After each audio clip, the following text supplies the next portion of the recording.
All right, Mary Kay Cabot, Cleveland.com is with us on this Friday. And there she is. Hi, Mary Kay. How are you? I'm great, guys. How you doing? We're doing great. We're excited. Good show. We're very, very excited, ready for real football and not this preseason garbage. So, Mary Kay, take us through how you see the Cade York situation and what eventually led to his release. Because obviously, coaches don't tell the truth all the time, but he seemed highly confident in Cade York until he wasn't. Right after that last preseason game, at least publicly, it completely changed for Kevin Stefanski. In reality, had they been trending in that direction, or did that fourth preseason game really, that was it? What say you on that whole situation? You know what? I think that was it. I think if he had gone out there and made the game-winning kick and made all of his kicks, and if he was hitting a true ball, I think they would have been fine. But the signs were obviously there that they cannot go into the season with him not only struggling, but really having trouble hitting a nice ball. And he had not worked through his issues. The weird part about it, obviously, was that during practice, he was seamless. He was perfect. And then he would get out there during the games, and it would just kind of fall apart for him. So that was it. That was the last straw that game for him to go out there and miss an extra point the way that he did. And then, shank that last one to the point where, that was, he chunked that thing. It was not going through had it not gotten blocked. And it got blocked because it was so low. So I think that was a huge issue, that just he was not hitting the ball well. He was not trending in the right direction. Mary Kay, one of the guys that we wanted to make the team was Austin Watkins Jr. He ended up being able to be back and added on the practice squad. And I think one of the reasons that he didn't make the initial 53-man roster was the great news that Marquis Goodwin was going to be back available, ready to go. What is the update on him, and do you believe that he is trending towards possibly even playing against the Bengals, or is it going to be something down the line? No, I think he should be able to go against the Bengals. I've been watching him practice.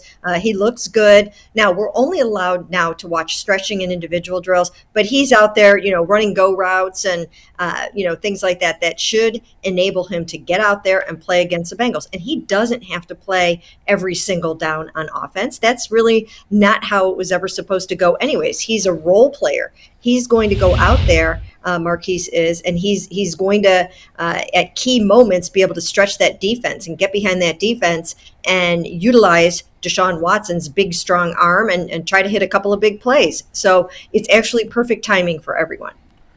Mary Kay, you've been at all the Browns practices. You went with them to Greenbrier. You traveled with them during the preseason. Who's the one player on this team we're not talking enough about as we approach week one here? Oh, that's a really good question. Let's see. Okay, the one player, what I'm going to say that we're not talking about enough is maybe like a Cedric Tillman. He looks really good for a young rookie receiver. He looks very polished. Elijah Moore has gotten all the love in training camp. Amari Cooper always gets his run. And, now we're starting to talk about Marquis Goodwin. But I think you guys can agree, we haven't heard a whole bunch about Cedric Tillman yet. And I think he's going to contribute. I think he's going to do some really, really nice things. In fact, Cedric Tillman is a reason why Austin Watkins didn't make the 53. These guys are similar in body type, and they're trying to get an eclectic mix in that room. And Ced and Austin are very similar in size and skill set to a degree. So, I would say Ced is going to get out there and probably have an opportunity to make an impact sooner than later. I wonder, Mary Kay, and I agree with you on Cedric Tillman. I've been very impressed with him from what I've seen with him. But I wonder if there's some hesitancy from media and certainly from fans to get too excited, because that mid-round wide receiver the last 2 years with Anthony Schwartz, who's now gone, David Bell, who nobody's really high on right now, those guys have disappointed, and maybe people are nervous to get too excited about the third time being the charm. That could be it. I remember back in the day when it was the second round receiver that was never living up to expectations for the Cleveland Browns. Now it seems to be that there are all eyes on the third round receiver. Right. But it really looks to me like there's plenty of evidence that Cedric Tillman is going to be good. He's played at a high level of competition, obviously, at Tennessee, and he just looks the part. The moment's not too big for him. It's not going to be perfect, but I think that he is polished and savvy enough to go out there and get some things done. And then I'll tell you what, that size, and I do see a little bit of a trend in the NFL of guys making sure that they have that big guy on their roster. And he is that big body guy that can go up over those smaller DBs and catch the high passes. Mary Kay, the Browns have had a relatively healthy camp this year. I mean, everybody's pretty ready to go, except for Denzel Ward. What is the latest on him as far as you know, 9 days to go before the game? Because with Burrow now expected to play, obviously we know how dangerous the Bengals passing game is. The Browns need all hands on deck at corner. What's your expectation and what's the latest on Denzel? Well, the minute I knew he was in the concussion protocol, I got worried about him just like everybody else did, because this is the fourth time that he's suffered a concussion with the Cleveland Browns. And the last couple of times he was out for lengthy periods of time. Last year, it was 3 games. And when you get 1 or 2, you're more susceptible to the next one. And a lot of times it does take you a little while to get back and clear that concussion protocol. So I do think that it is a concern. And I don't know how serious this concussion is. And it is all up to the independent neurologist and how Denzel gets back to his baseline based on these tests. Nobody knows. Kevin Stefanski, I mean, you could ask Kevin Stefanski right now, completely off to the side, if you ran into him at the bank or the grocery store, and he would not have an answer for you at all, because he just doesn't know. But hopefully for Denzel that this is not a serious concussion. Hopefully it was pretty mild and that he's feeling great and he'll be able to get back there on the field, not just so that they can beat the Bengals, but for his own well-being. Sure. Mary Kay, the day before the team reported to Greenbrier, we had Marquis Goodwin on the show, and he was so excited. And then we heard the news about the blood clots, and at least personally, I thought he was done for the season. I didn't think there was any way he'd be back, especially back on the field this quickly. Is there actually a chance he plays in Week 1 against the Bengals? I know he's activated, but... Gee, Bush just asked that question. No, he didn't. Did you? Well, Are you serious? The first, I was texting. What happened? I was texting Anthony about. Stop texting. I was texting about a graphic, Mary Kay. I'm so What is sorry. the matter with you guys? Anthony, back. I was texting you about a graphic. Hold on. We don't want to hear about did. graphics. You got to stay focused. I was trying to fix something. That's my The Mary hell's Kay. the matter with you? Mary Kay. I'm so sorry. I was trying to fix the Bad graphic. job out of us. I apologize. I will go back and listen. That's a terrible question. I'm so sorry. I was trying to fix a graphic. So you want it. Oh my That's God. called being a producer out on the set. That's terrible out of me, Mary I gotta Kay. call you out on Listen, that. Mary Kay, here's a different question. I know you didn't answer this. You did a sit down with Dawand Jones, and I know the picture that you tweeted out, you even mentioned you weren't wearing your platforms. And Dawand Jones, 6'8", huge human being. I'm so sorry, G. That was a terrible question. Bad job out of me. Bad job out of me. He's thrown off now. But when you sat down with Dawand Jones, he's obviously been unbelievable in the preseason, the most snaps without allowing a sack in the preseason. A, is he really as big as we all think he is, see he is, as far as his actual stature? And, is he going to be the Browns' first offensive lineman to fill in case someone gets hurt this year? Well, to answer your first question, no, he's really not that big. It's just that I'm that small. So I'm way smaller than you even thought I was. I'm like 3'6" or something like that. So he's an enormous human being. He's huge. And he is just the nicest guy, too. And he's had a really nice camp. I'm excited about what he's going to be able to accomplish for the Cleveland Browns, because you always root and pull for the guys that you really end up liking as people. And I really enjoyed my conversation with him. I think Browns fans are really going to like what they see from Dawand Jones over the years. And he also did switch to number 79 for the Cleveland Browns. So he's going to be feeling pretty comfortable and happy in that number. But yeah, he put a work ethic together with that massive size in training camp. And it was really cool to watch him come along the way that he did. And I haven't written the story yet. And hopefully I can buckle down and get it done in the next day or two, because it was really cool to talk to him. Is your expectation that whether it's at some point this year or next year, or certainly by 2025, that both Jones and Whippler will be starters for the, I was going to say for the Buckeyes, but for the Browns? in a perfect world, that's what they hope will happen. They really did believe that Dawand Jones was a first round talent, and they felt lucky to be able to get him in the 4th round. So yes, I do think that he will be starting for them at some point, and maybe the same thing for Whippler. We'll have to see with him. That's a little bit of a different animal when you take someone a little bit later, and you kind of have to see how that goes. But I do think that at some point you will see Dawand Jones starting somewhere for the Browns. Mary Kay, you tweeted out a picture with you and Dawand Jones. Does that mean that? No, I'm just playing. I was gonna start my question with your last one too. No, I was locked in, so I know what question I need to ask next. G and I are actually paying attention over here. I was gonna ask my next question. Whatever G just asked, I was gonna start the next 5 seconds with that. I don't know if they've done a good job of smoke screening this thing with the 4th defensive lineman. We know that Dalvin Thomas is going to play and start. We know that we got Za'Darius Smith and obviously Myles Garrett. But it's like kind of up in the air. They went and got Shelby Harris. Jordan Elliott, fought off people during the preseason and made this roster. Maurice Hurst, is now an active roster. So Yaki Ika.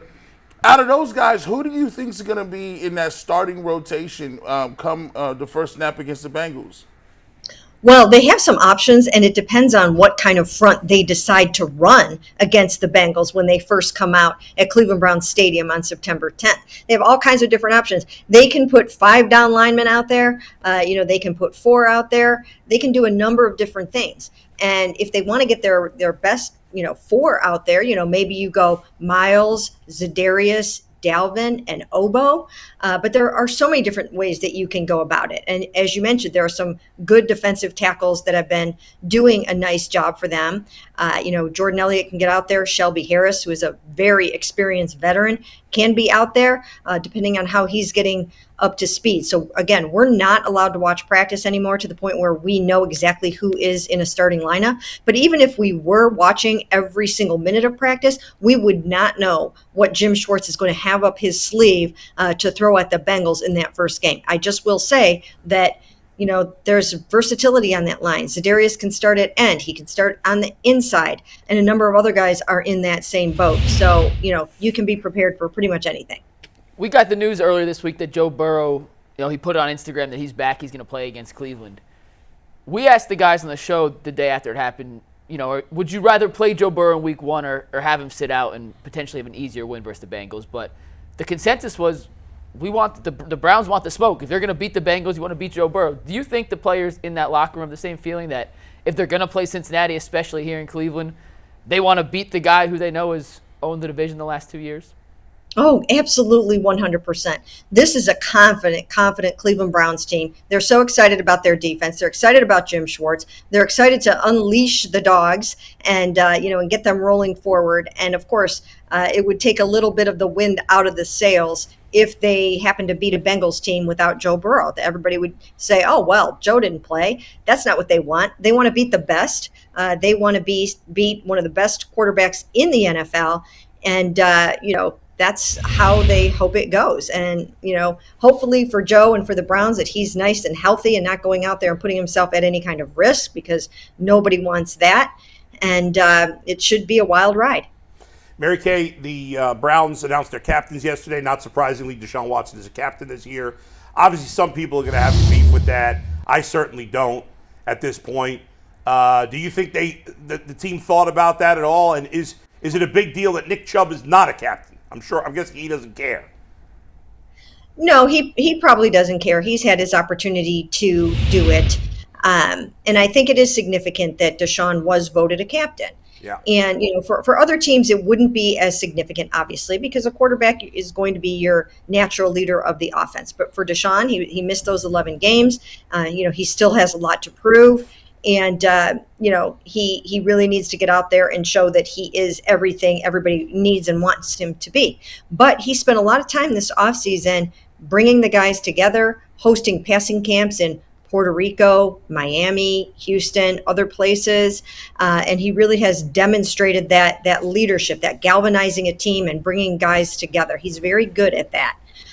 Again, he has a lot to overcome in his career, perception-wise from amongst national pundits and fans and different things like that. But in his inner circle, amongst his teammates, he is well loved, well liked, and the leadership qualities have really been evident. When obviously he played poorly in those 6 games last year. We know the talent that he has. We know how good he was in Houston.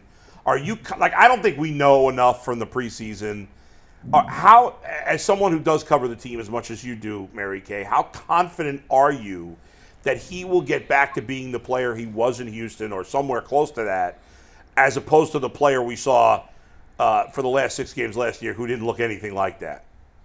Well, I'll tell you what, when I look out there and I watch Deshaun Watson move and throw the ball and make decisions and use his agility and his nimble feet and his legs to run and all those kinds of things that I do see an elite skill set. Actually, I've said this before and I'm not afraid to say it again. I see, Hall of Fame talent and ability. I mean, that arm is a really exceptionally talented arm. And he's just physically really, really super elite. The problem is that it has to all come together on the field. It's got to be called right. He's got to make the right decisions. The talent around him has to be good enough. And, it all has to come together. We've seen other extremely talented quarterbacks where it didn't work out the way people hoped it would. But when I just, isolate on him, he has unbelievable athletic ability and field vision, football acumen. He's got it all. And now it's just a matter of, bringing that to the forefront and the Browns hoping that it all comes together the way they want it to. Mary Kay, you've been around this team for forever. You've seen multiple quarterbacks come in there. You've seen journeymen. You've seen rookies. You've seen guys who, we thought were franchise quarterbacks. Now that you said all that about Deshaun and his skill set and what you think he's able to do, what is the feeling in the locker room with the guys? Do you feel like they're more pumped or they're more confident in what they can go out and do? Do you feel like overall the team is more together and feel like they can rally behind a guy who they have not seen this type of talent maybe here in Berea or with the Browns for a while? Oh, absolutely 100%. I mean, if you talk to any of these guys, if you sit down for a minute with Amari Cooper and you talk to him about Deshaun, he lights up talking about Deshaun. He told me in the locker room the other day that he's never played with a quarterback like this before. So I thought that was really interesting and significant. And then, same thing with Elijah Moore. When you talk to him, he knows what he's working with here. Any of these guys will tell you the exact same thing. And that does make them really, really excited. And Amari's been around, so he knows. He's worked with a number of really good quarterbacks, so he knows what he's talking about. So, yes, I think that these guys are over the moon excited about what they think they can accomplish. And I also asked Deshaun Watson after the final preseason game what he thinks this can be. And he said fireworks against the Bengals. And I put a headline on that because he thinks it can be fireworks. Well, now they've got to put it all together because we've seen times in practice where, they can't score in the red zone as well as it seems like they should. But I think once they scheme it up, once they game plan, once you get David Njoku, mismatched on a cornerback over there on a corner route, once you get Marquis Goodwin behind the defense, once you get Amari and Elijah and Nick Chubb and everybody else out there and you game plan for it, I think it should look pretty darn good. Mary Kay, when you're in the locker room talking to players, and you've covered the Browns for as long as I've known You've the been Browns. alive. Probably, yes. I didn't want to make any assumptions, but I know it's been a while. Of this current roster construction, the current core of this team, who are some of the guys who, may not be the Watsons, Myles Garrett, Coopers, like the big name guys, who are your favorite people to talk to? Kind of give you but not necessarily off the record, but on the record conversation. Who are your favorite guys to talk to get kind of what's really going on within the realms of the Browns locker room and the team? Well, one thing to remember right now is there's so much turnover in NFL teams every single season.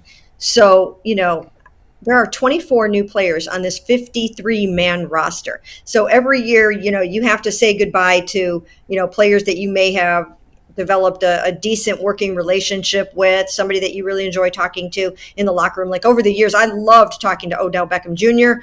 We just were able to get into really cool conversations about all different kinds of things. So I missed talking to him when he left. There are a lot of guys like that in that category.